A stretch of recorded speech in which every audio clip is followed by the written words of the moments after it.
kind of research and my own experience and other people's experience that I coach, I believe there's 5 things that are there to kind of enable us to lead a joyful life.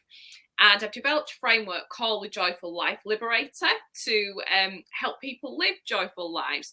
And I believe there's 5 ingredients. So I think the first one is how you embrace yourself and how you embrace others. So really knowing how to be kind to yourself, how to love yourself, because I think the most important relationship that you ever have with anybody is yourself. And if you don't love and accept yourself, it plays out in your work relationships, in your personal relationships. So really kind of knowing how to embrace yourself, how to embrace others, and kind of be aware when you might be being triggered, and kind of embracing spirituality, which has been a really important part of my journey as well.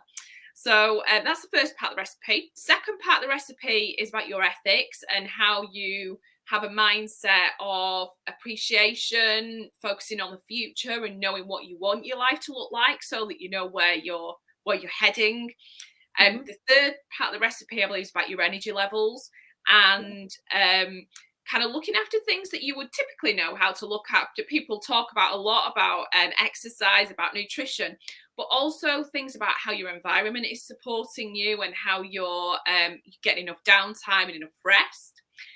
The fourth part of the recipe is about enjoyment and really prioritizing time for big things that you might want to do, the holidays, the big parties, big events, but also the smaller things like, actually, do you really want to go and try how to paddleboard? That was one of the things that I really wanted to do. I want to go and try paddleboarding and going kind of trying sitting in a forest with a book for the day.